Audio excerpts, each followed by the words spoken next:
Tennessee Williams tribute, take 2. Hello, I'm Kendall Dunkelberg. I teach creative writing at Mississippi University for Women, where I direct the low residency MFA program, and I'm chair of the Department of Languages, Literature, and Philosophy. I've published 3 books of poems: Landscapes and Architectures, Time Capsules, and Barrier Island Suite, along with a collection of translations of poems by the Belgian poet Paul Snoek, Hercules, Richelieu, and Nostradamus. And I've also published a creative writing textbook, A Writer's Craft.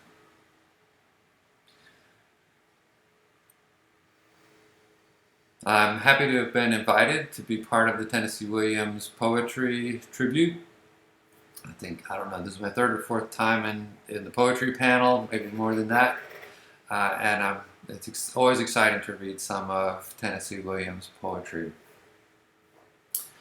I'm also happy this year that CT has invited us to read one of our own poems as well.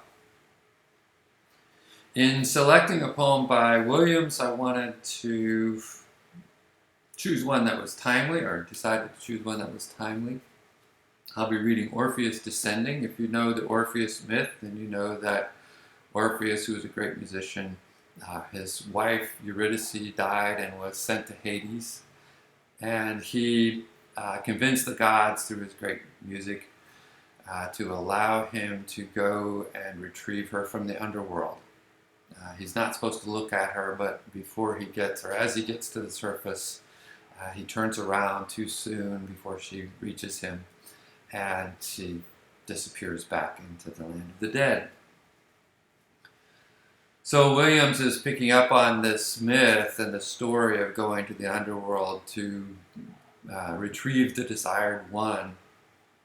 And I think he's relying maybe on some other fertility myths of that area. He's not thinking of the time bringing her back, but is thinking of that journey going to her, looking for her.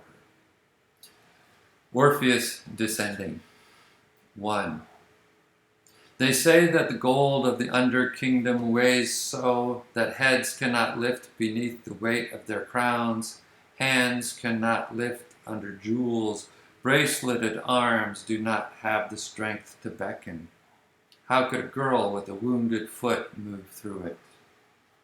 They say that the atmosphere of that kingdom is suffocatingly weighted with dust of rubies, antiquity's dust, that comes from the rubbing together of jewel and metal, gradual, endless, a weight that can never be lifted.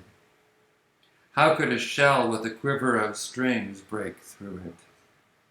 They say that no light exists in it, but now and again there is the anguished convulsion of dark into lesser dark, exposing momently, dimly, the court's eternal session, nearly immobile, the courtiers crushed by the golden weight of their robes, and the ladies unable to breathe beneath the weight of their blood-dark garland of roses, the weight of their eyelids permitting them barely to open.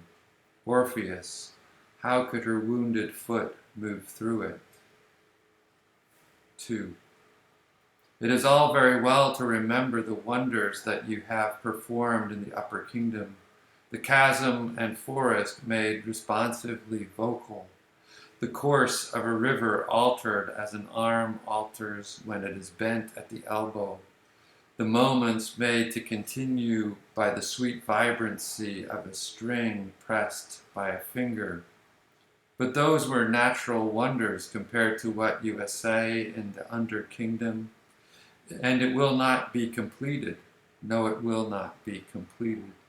For you must learn, even you, what we have learned, that some things are marked by their nature to be not completed, but only longed for and sought for a while and abandoned.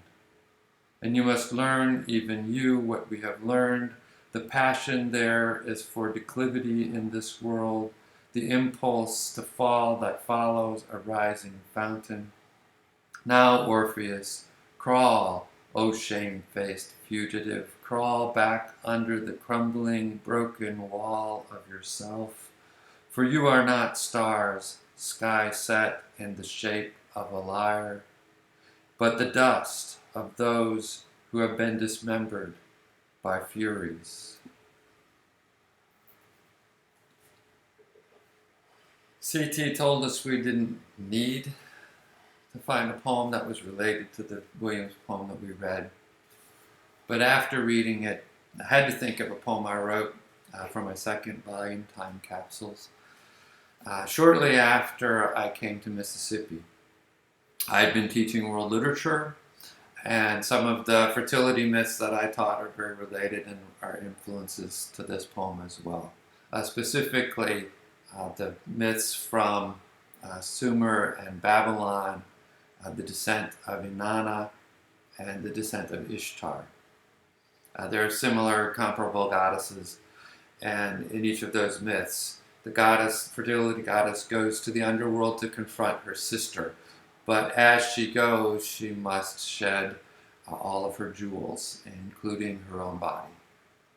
So I'm thinking of that, and thinking of some of the other portrayals in Babylonian myth of the underworld in this poem, Ishtar.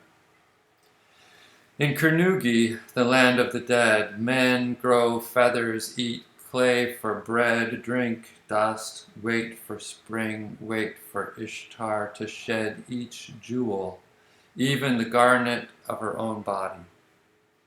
Mississippi is like this, a scorched, dark country where silence solidifies like clay in a kiln.